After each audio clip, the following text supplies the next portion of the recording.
Halo Sobat Dosen Kepo, selamat datang di pembahasan kita kali ini. Langsung aja nih kita bahas topik yang bener-bener bikin penasaran. Pernah nggak sih kalian mikir gimana jadinya kalau dunia modern kita yang super sibuk dan canggih ini ternyata udah terekam jelas di sebuah catatan kuno ratusan tahun lalu? Hari ini saya mau ngajak kalian semua buat flashback, kembali belajar sejarah masa lalu Kerajaan Nusantara. Kita bakal bedah bareng-bareng gimana teks-teks kuno yang kelihatannya cuma dongeng ternyata bisa jadi cermin yang memantulkan realitas kita sekarang dengan sangat tajam. Siap-siap ya, karena ini bakal ngebuka wawasan kita banget. Jadi pertanyaannya gini, apakah kita ini sebenarnya lagi hidup di dalam sebuah ramalan yang umurnya udah 800 tahun? Jujur, ini semacam paradoks waktu yang gila banget sih. Bayangin aja, ada seorang raja dari abad ke-12 dari Kerajaan Kediri namanya Prabu Jayabaya. Beliau ini entah gimana caranya bisa mendeskripsikan teknologi, transportasi, bahkan sampai kebiasaan orang-orang di abad ke-21 dengan akurasi yang bikin merinding.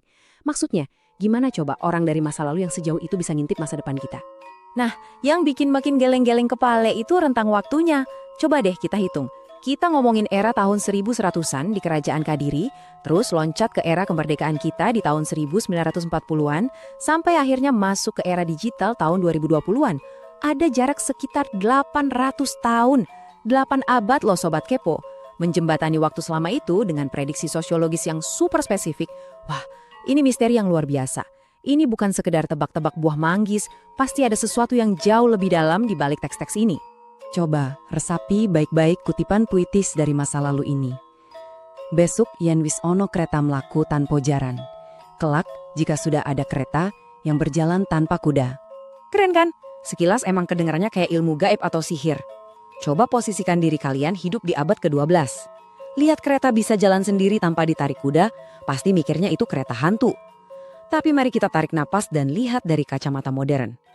Visi yang dulunya dianggap sihir ini sebenarnya adalah prediksi futuristik yang jenius banget tentang revolusi transportasi. Kereta tanpa kuda yang dimaksud itu ya mobil, sepeda motor, dan kereta api yang tiap hari bikin kita kena macet di jalanan. Terus, masih ada bukti lain nih. Perhatikan baik-baik bait yang satu ini.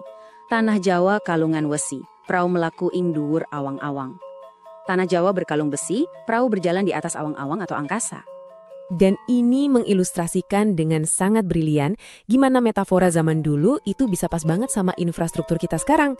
Kalung besi yang melingkari Pulau Jawa, jelas itu bukan perhiasan raksasa, tapi jaringan rel kereta api yang membentang dari ujung barat sampai ujung timur Jawa. Terus, perahu yang terbang di angkasa? Ya pastinya itu pesawat terbang komersial yang tiap hari seliweran di atas kepala kita.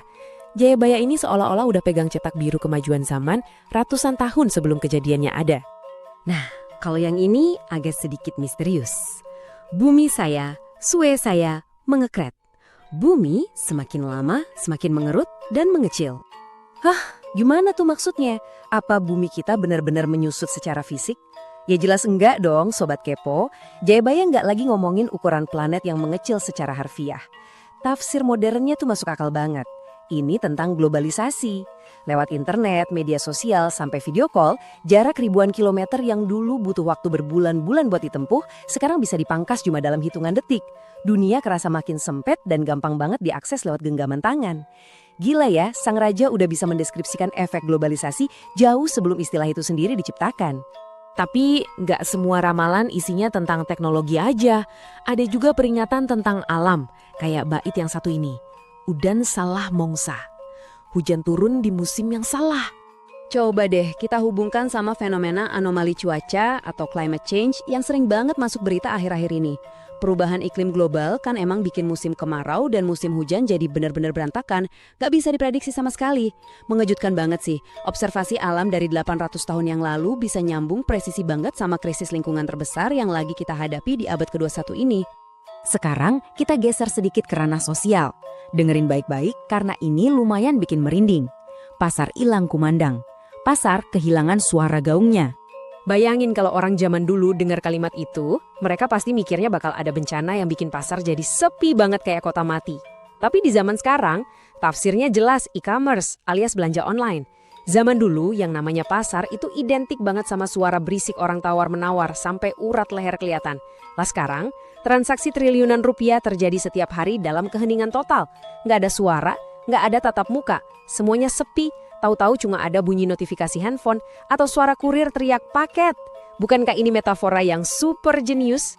Dan tibalah kita di bagian yang ngingetin soal moral manusia. Wong bener denger-denger, wong salah bunga-bunga. Orang yang benar tertegun kebingungan dan tersisih, sementara orang yang salah justru bersenang-senang dan berkuasa. Jayabaya nyebut fase ini sebagai zaman edan, alias zaman gila, di mana nilai-nilai kehidupan tuh kayak kebalik semua. Kita sekarang ada di era post-truth. Algoritma media sosial seringkali lebih senang angkat hoaks, sensasi, dan drama dibanding fakta kebenaran. Orang yang kerja keras dan jujur malah kadang merasa tersisih atau malah malu. Sementara mereka yang pamer kekayaan instan hasil manipulasi atau hobi flexing malah dipuja-puja. Realitas sosial kita sekarang ini seolah langsung mengonfirmasi apa yang dikhawatirkan Prabu Jayabaya berabad-abad lalu. Beliau juga sempat ninggalin catatan soal sejarah bangsa kita nih. Kejajah saumur jagung karo wong cebol. Pitik tarung sak kandang. Dijajah seumur jagung oleh orang pendek. Dan ayam bertarung dalam satu kandang. Banyak sejarawan yang sampai sekarang masih kagum sama betapa luasnya kalimat kuno ini nangkep momen sejarah spesifik Indonesia. Frasa seumur jagung yang aslinya berarti sekitar 3-4 bulan banyak ditafsirkan sebagai masa penjajahan Jepang yang sangat singkat. Ya cuma 3,5 tahun kalau dibandingin sama penjajahan Belanda yang berabad-abad itu. Terus gimana dengan ayam bertarung dalam satu kandang? Sayangnya ini secara akurat menggambarkan berbagai konflik politik internal dan perang saudara yang sering banget mewarnai sejarah bangsa kita sendiri setelah merdeka. Nah, setelah ngebahas itu semua, muncul satu pertanyaan penting yang harus kita jawab. Ini tuh murni ramalan gaib atau cuma pola sejarah aja? Apa Prabu Jayabaya ini beneran punya kekuatan magis buat nembus mesin waktu? Atau jangan-jangan beliau ini sebenarnya seorang sosiolog, ekonom, dan filsuf super jenius yang paham banget sama siklus peradaban manusia yang emang selalu berulang? Kemajuan teknologi yang bikin jarak makin dekat, terus degradasi moral yang ngikutin kemajuan materi, itu semua kan sebuah pola. Dan Jayabaya berhasil membacanya dengan sangat elegan. Tapi ingat ya Sobat Kepo, ramalan memang nggak seharusnya kita percaya begitu aja secara buta. Kita harus tetap rasional. Cuma kalau ada sesuatu dari masa lalu yang baik buat bahan introspeksi diri, kenapa nggak kita ambil positifnya aja? Disinilah konsep filosofis eling lan waspada yang artinya ingat dan waspada jadi kerasa relevan banget. Teks Jangka Jayabaya ini bisa banget kita jadiin alat kontemplasi supaya kita tetap membumi, tetap mawas diri di tengah laju dunia yang larinya makin kenceng dan kadang kerasa makin kacau ini. Karena pada akhirnya, mau sehebat apapun teknologi yang kita punya, atau seedan apapun zaman tempat kita hidup sekarang, kunci utamanya tetap ada di sini. Mari kita kembali ke ajaran dari Tuhan Yang Maha Esa. Nilai inti dari semua ajaran kan intinya satu, untuk saling mengasihi, peduli, dan menghargai sesama umat manusia. Kalau kita pegang teguh kompas moral ini, kita nggak bakal gampang tersesat atau sekedar ikut-ikutan gila di zaman edan yang udah diprediksi sama Jayabaya tadi. Oke, sebelum kita tutup sesi pembahasan yang seru ini, saya punya satu pantun khusus buat kalian nih. Dengerin ya. Jalan-jalan ke kota Kediri, jangan lupa mampir beli ragi. Daripada bingung dan pusing sendiri, mending di Dosen Kepo belajar sejarah lagi. Cakep. Jadi, dari semua tafsir yang udah kita bahas bareng tadi, ramalan mana nih yang menurut kalian paling kerasa nyata di hidup kalian sekarang? Coba dong tulis pendapat kalian di kolom komentar. Dan pastinya jangan lupa buat like, share, dan subscribe YouTube Dosen Kepo biar kita bisa terus bedah misteri-misteri seru lainnya bareng-bareng. Terima kasih udah nemenin sampai akhir, dan sampai jumpa di penelusuran sejarah kita selanjutnya.